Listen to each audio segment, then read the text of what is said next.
Hi and welcome दोस्तों, आपका बहुत बहुत स्वागत है हमारे इस वीडियो में। दोस्तों, आज के हमारे इस वीडियो का टॉपिक है कैसे एक फ्रेशर जॉब डिस्क्रिप्शन को समझ सकता है। ओके, सो ये काफ़ी इम्पोर्टेंट टॉपिक है। और अगर आप एक फ्रेशर कैंडिडेट है और आप रिक्रूटमेंट फील्ड में आना चाहते हैं तो ये वीडियो आपके लिए काफ़ी इम्पोर्टेंट होने वाला है।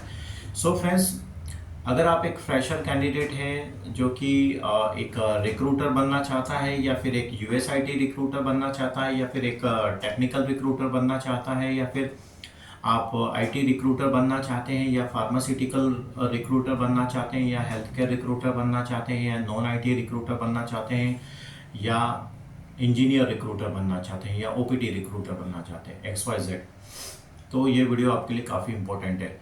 सो दोस्तों, एक रिक्रूटर बनने के लिए जो सबसे प्राइमरी स्किल्स की ज़रूरत होती है वो जॉब डिस्क्रिप्शन को समझना। अगर आप एक रिक्रूटर बनना चाहते हैं तो सबसे पहले आपको एक जॉब डिस्क्रिप्शन को समझना सीखना होगा। दोस्तों, सबसे पहले अगर आप एक रिक्रूटर बनना चाहते हैं तो आप किसी भी जॉब का एक जॉब डिस्क्रिप्शन ले लीजिए और कुछ बातों का आपको ध्यान रखना होगा।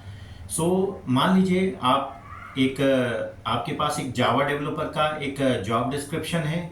आप चाहें तो naukri.com, indeed.com या monster.com से किसी भी जावा डेवलपर का एक जॉब डिस्क्रिप्शन ले सकते हैं या किसी भी जॉब का आप जॉब डिस्क्रिप्शन ले सकते हैं।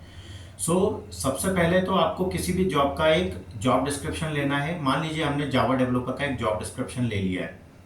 उसके बाद दूसरी जो महत्वपूर्ण बात है वो ये है कि आपको जॉब डिस्क्रिप्शन का सबसे पहले तो टाइटल ध्यान रखना है। मान लीजिए जावा डेवलपर, उस जॉब की लोकेशन को आपको ध्यान रखना है। अगर आप एक यूएस स्टाफिंग फील्ड में आना चाहते हैं तो जो जॉब लोकेशन होगी वो यूएसए की होगी, जैसे कि Princeton New Jersey, San Diego California. Okay, और ड्यूरेशन ऑफ द जॉब आपको ध्यान रखना होगा कि जॉब क्या फुल टाइम जॉब है, क्या पार्ट टाइम जॉब है या एक कॉन्ट्रैक्ट जॉब है। फिर उस जॉब का आपको सैलरी का ध्यान रखना होगा। अगर आप एक यूएसआईटी रिक्रूटर बनना चाहते हैं तो सैलरी फुल टाइम भी हो सकती, सैलरी ईयरली भी हो सकती है और आवरली बेस पे भी हो सकती है।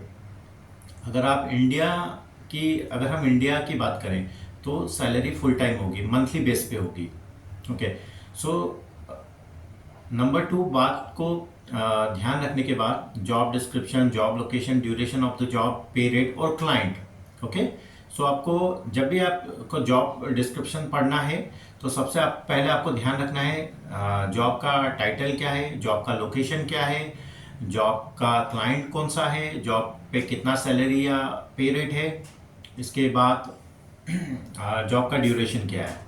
फिर आपको जॉब डिस्क्रिप्शन 1 बाय 1 पढ़ना है। ठीक है, जॉब की आपको एक सबसे महत्वपूर्ण इम्पोर्टेंट बात, आपको जॉब डिस्क्रिप्शन की हर लाइन को 3 से 4 बार पढ़ना है। ओके, जब तक आपको पढ़ना है जब तक उस लाइन का अर्थ आपको समझ में नहीं आ जाता है।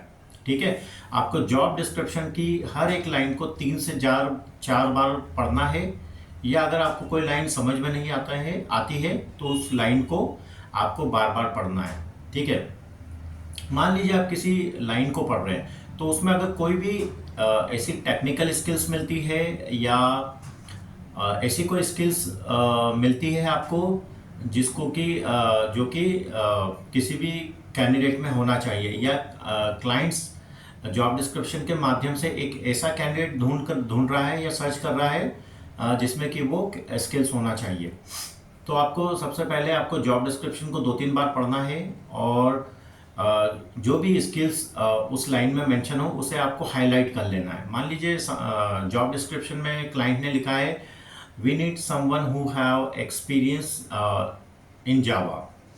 ओके, अगर आपको ऐसी कोई स्किल्स मिलती है तो आपको जावा को हाईलाइट कर लेना है।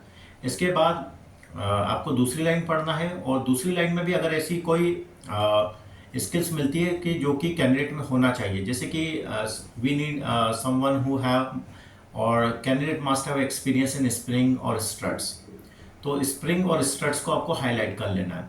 इसके बाद आपको 3rd लाइन पढ़ना है, आपको 4th लाइन पढ़ना है, वो जो भी स्किल्स आपको मिलती है उसको आपको हाईलाइट कर लेना है। ओके, फिर आपको किसी भी जॉब डिस्क्रिप्शन में आपको एजुकेशन बैकग्राउंड मिलेगा कि candidate must have bachelor degree, master degree, तो वो भी हाईलाइट कर लेना है। आपको ईयर ऑफ एक्सपीरियंस भी आपको जॉब डिस्क्रिप्शन में मिलेगा कि कैंडिडेट के पास कितना एक्सपीरियंस होना चाहिए, या क्लाइंट को कितना साल के एक्सपीरियंस के कैंडिडेट की रिक्वायरमेंट है। मान लीजिए क्लाइंट ने जॉब डिस्क्रिप्शन में मेंशन किया है we are looking for someone candidate who have at least 10 year of experience as a Java developer. Okay, so आपको ऐसा कैंडिडेट ढूंढना होगा जिसको 10 साल का एक्सपीरियंस हो। तो आपको जॉब डिस्क्रिप्शन में क्या क्या देखने को मिलेगा, आपको एजुकेशन बैकग्राउंड मिलेगा कि कैंडिडेट के पास बैचलर डिग्री होना चाहिए या फिर बैचलर, फिर नंबर ऑफ ईयर आपको देखने को मिलेगा कि client needs someone who have how many years of experience client need. Okay, इसके अलावा एक सॉफ्ट स्किल का कॉलम भी आपको मिलेगा कि candidate have very strong verbal and communication skills. Okay, इस तरह से सॉफ्ट स्किल्स भी आपको देखने को मिलेगी। इसके अलावा आपको टेक्निकल स्किल्स भी आपको देखने की मिलेगी, तो उन टेक्निकल स्किल्स को आपको हाईलाइट कर लेना है। ओके, तो इस तरह से आप जॉब डिस्क्रिप्शन को समझ सकते हैं। ओके, सो सबसे पहला आपका जो काम रहेगा रिक्रूटर बनने का, वो किसी भी जॉब डिस्क्रिप्शन को आपको बार बार पढ़ना है और जो भी रिक्वायर स्किल्स है उनको हाईलाइट कर लेना है। ओके, और उन स्किल्स का यूज़ हम बूलियन सर्च स्ट्रिंग बनाने में करेंगे। सो आशा करता हूं दोस्तों आपको हमारा ये वीडियो पसंद आया होगा। यदि आपको हमारा ये वीडियो पसंद आया तो इस वीडियो को लाइक कीजिएगा, कमेंट कीजिएगा और अपने दोस्तों के साथ शेयर कीजिएगा।